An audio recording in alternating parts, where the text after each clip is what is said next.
Oui, bonjour ma soeur. Alors merci déjà pour s'accueillir ce matin, le renouveau charismatique de cette Dakar. Amen. C'est réuni il y a commencé. Donc, pouvez-vous revenir un peu sur l'activité? Voilà, donc aujourd'hui c'est le lancement officiel du renouveau diocésain. Et Dieu nous a fait grâce que Jérusalem de Saint-François d'Assise puisse accueillir. Voilà, c'est une grâce et nous bénissons le Seigneur pour la vision de notre berger Mathurin, berger du diocèse. Amen. Alors, comme on parle déjà du renouveau charismatique, dimanche dernier, il y avait le temps des diffusions ici à Kaousa aussi. Donc, qu'est-ce que ce temps de diffusion au sein de Bon, le temps de diffusion, je peux dire que c'est un moment, ça en fait partie des temps forts du renouveau, puisque ce sont de nouveaux soldats qui viennent fortifier l'armée du renouveau pour mieux prier, mieux connaître Jésus, rien que pour la mouvance du Saint-Esprit. Voilà, donc c'est un moment qui vient à chaque 2 ans. Chaque 2 ans, nous passons aux inscriptions, à l'écoute. Après l'écoute maintenant, nous passons au cheminement des 7 semaines pour que les récipiendaires puissent expérimenter puissamment le Saint-Esprit durant ces temps de 7 semaines de la vie dans l'Esprit. Amen. C'est un sacrement bien? Non, l'effusion n'est pas un sacrement. L'effusion n'est pas comme un baptême. L'effusion, je peux dire que au baptême, on a reçu la plénitude du Saint-Esprit, les dons, les charismes et autres. Maintenant, qu'est-ce qui s'est passé entre-temps? Entre-temps, bon, inconsciemment, ou bien par les péchés, ou bien par d'autres actes, on a eu à étouffer certains dons, certaines grâces. Maintenant, à l'effusion, on demande par la grâce de Dieu au Saint-Esprit de souffler son vent, afin que ces dons, ces charismes puissent jaillir sous ces braises, afin que la personne qui puisse exercer puissamment. Voilà. Et après l'effusion, on va découvrir dans le discernement ce que le Saint-Esprit a réellement mis dans la personne pour le salut du monde et les bienfaits de l'Église. Et pourquoi est-ce donné à tout le monde? L'effusion n'est pas donnée à tout le monde. Voilà, parce que par exemple, ceux qui ne sont pas à règle avec l'Église ne peuvent pas faire l'effusion. Voilà, ceux qui n'ont pas fait la confirmation ne peuvent pas faire l'effusion. Ceux qui vivent dans le concubinage ne peuvent pas faire l'effusion. Donc il y a beaucoup de paramètres qui sont là, voilà, qu'on est tenu à respecter sous la collaboration et l'encadrement de notre aumônier. S'il y a certains cas, avant de se prononcer, on fait recours à notre aumônier, voilà, pour la décision finale.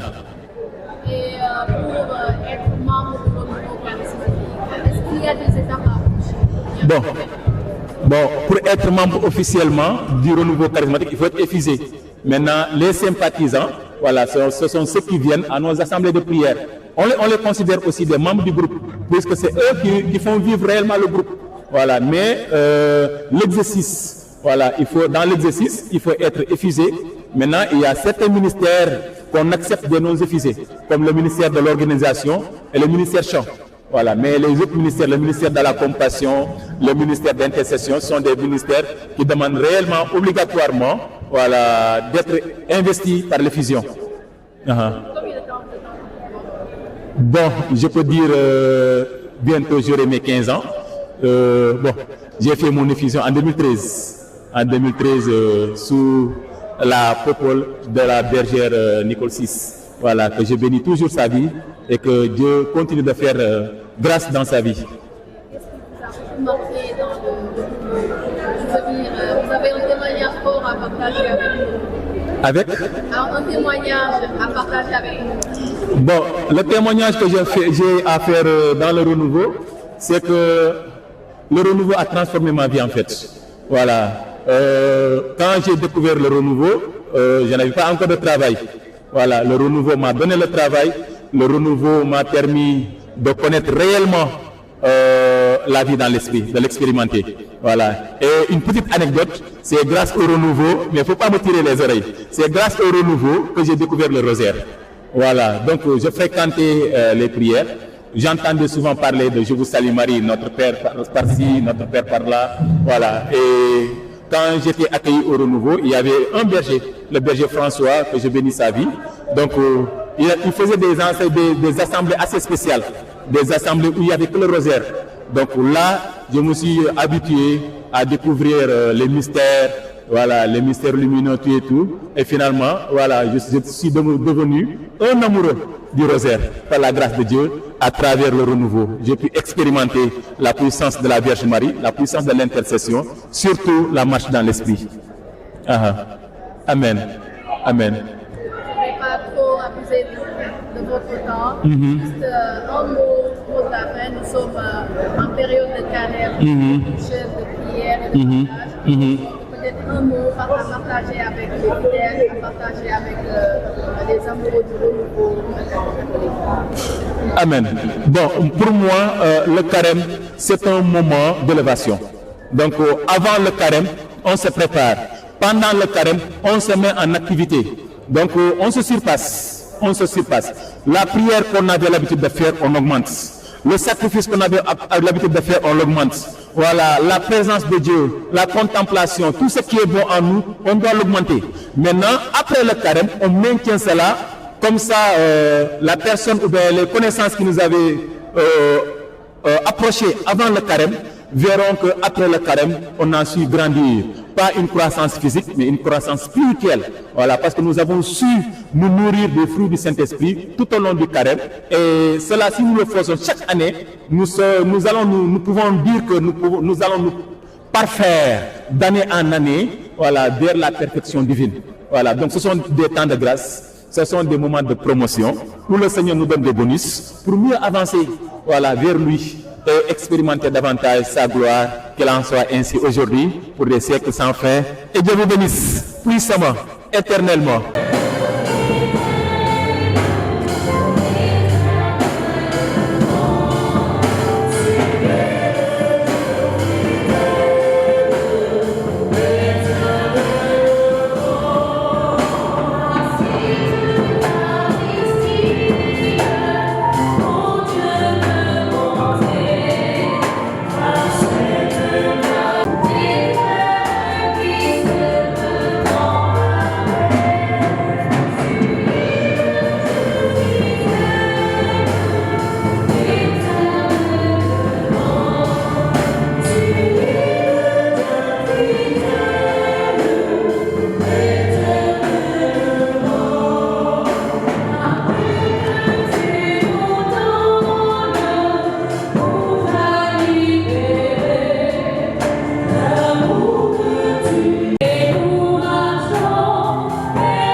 Alors, je suis Marthe Tuti Manga, je suis de la paroisse Saint-François d'Assise de Kermessar, je suis du renouveau charismatique aussi, Jérusalem, je suis membre du ministère chant. Oui. Oui, c'est bien ça. Depuis, on dirait, bon, je pense 2 ans, ça fera 2 ans. Mais puisqu'on est en 2026, ça fera bientôt 3 ans. Voilà, 3 ans, oui. 3 longues années.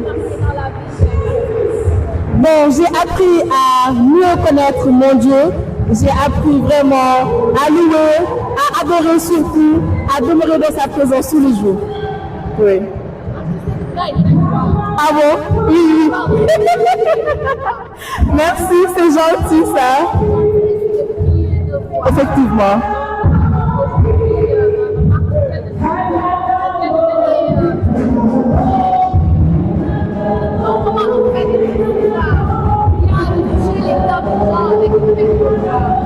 Alors, je dirais que d'abord c'est une vocation, parce que c'est pas donné à tout le monde d'être chanteur. Donc moi, si j'ai eu ce privilège-là, c'est pas un acquis en fait, mais c'est quelque chose, c'est une grâce que l'on vit chaque jour. Donc, et je remercie le Seigneur, je le loue vraiment pour cette grâce qu'il m'a donnée d'être chanteur. Alors, à travers ma voix, je à travers nos voix, je dirais, nous bénissons, nous faisons du bien, nous préparons les cœurs, nous aidons les gens à louer, à demeurer dans la présence du Seigneur. Oui.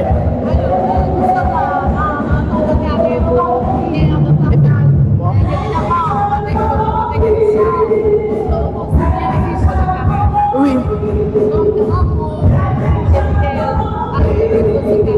Alors, je souhaite à tous et à toutes 7 ans de carême et que le Seigneur entende nos prières, qu'il exauce nos intentions les plus profondes et qu'avec ce temps de carême, nous puissions davantage nous approcher de lui. Voilà, ceux qui peuvent se confesser, qu'ils le fassent, ceux qui peuvent adorer, qu'ils le fassent, tout pour la gloire de notre Seigneur Jésus-Christ. Merci à vous aussi, c'est un plaisir. Shalom ma soeur, je me nomme Augustin Sagna, je suis du ministère Intercession du double nouveau de Jérusalem. Intercession.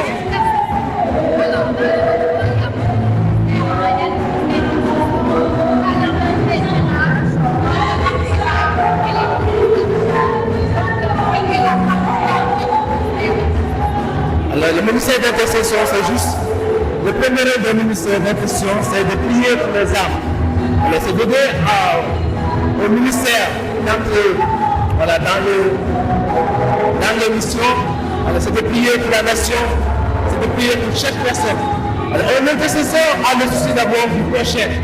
Alors avant de prier pour lui-même, tu dois prier pour le prochain, pour la nation, pour chaque personne. Et avec notre mère, la Vierge Marie, voilà, comme modèle, parce que c'est lui l'intercesseur par excellence. Voilà, nous nous basons sur lui et nous avons recours à elle. Voilà, un intercesseur, tu dois être d'abord un amoureux de la Vierge Marie. Voilà, un intercesseur d'abord, tu dois être quelqu'un qui aime la Vierge. Voilà, qui copie, voilà, qui a une modèle pour cette mère. Amen.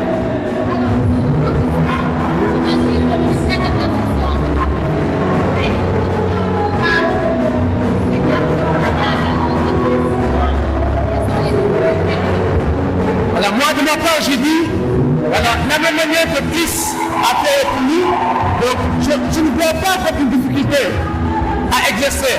Parce que quand tu as l'amour des âmes, voilà, tu peux le faire, de prier pour ces âmes. Parce que tu te mets à la place de ces personnes. Et Jésus à la croix, il n'a pas dit que ça a été difficile, mais l'amour qu'il avait pour nous, lui qui était Dieu, mais il n'a même pas réglé son rang en demandant quelque chose à Dieu, mais il a marché sur la croix. Il a dit, si on traite du bois vert, ça viendra du bois sec. Voilà, attends que on sait que ce n'est pas possible.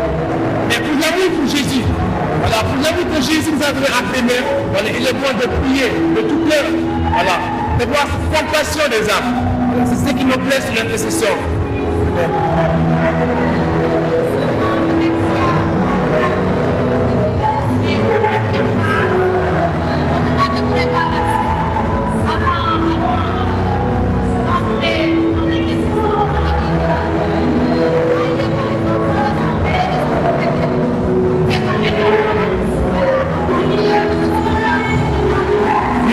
On se prépare d'abord parce que avant de prier pour les âmes, il faut que toi tu te disposes d'abord.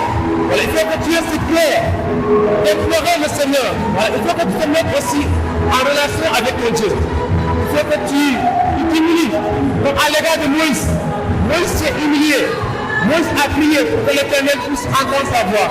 Donc en tant qu'église, il faut que toi d'abord tu aies ce privilège de pouvoir prier. Et la Vierge Marie dit que d'abord il faut prier pour la paix du cœur. Prier pour la paix du cœur. Donc d'abord, il faut que toi, en tant qu'intercesseur, que tu sois en disponibilité de prier pour tes âmes. Et quand tu te prépares dans la vérité, quand tu te prépares en étant avoir la conscience tranquille, là tu dois prier pour les âmes. Et Abraham a montré sa foi. Abraham avait confiance à Dieu. C'est pour ça reste une prie. Dieu ne peut pas intercéder. Et la Vierge Marie est la modèle prophète. Parce qu'elle, elle a accepté la volonté de Dieu. Pourquoi il avait son projet?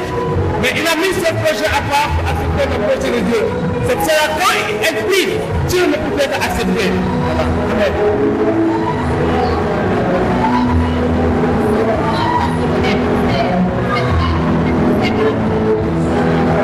Voilà.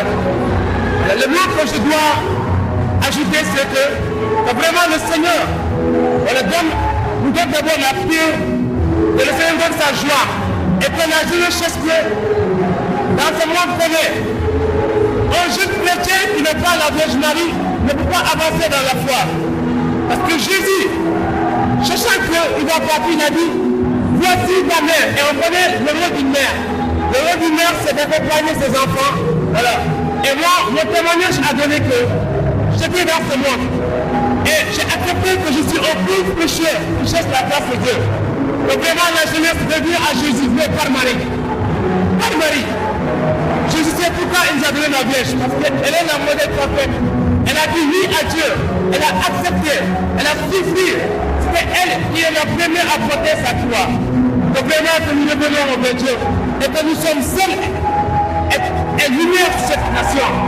Et que vraiment, que le renouveau est un école de prière. Non pas un école où on fait du magie, non. Un école de prière, un école d'amour, mais de l'église catholique, chrétienne romaine. Alors on fait partie dans l'église. Et la grâce que Dieu nous donne, ce n'est pas la grâce d'aller déployer des forces ailleurs, mais c'est pour l'église, c'est pour les âmes. Alors vraiment, je vous remercie. Parler de Jésus, je ne peux pas arrêter. C'est une joie de parler pour Jésus. Alors, amen.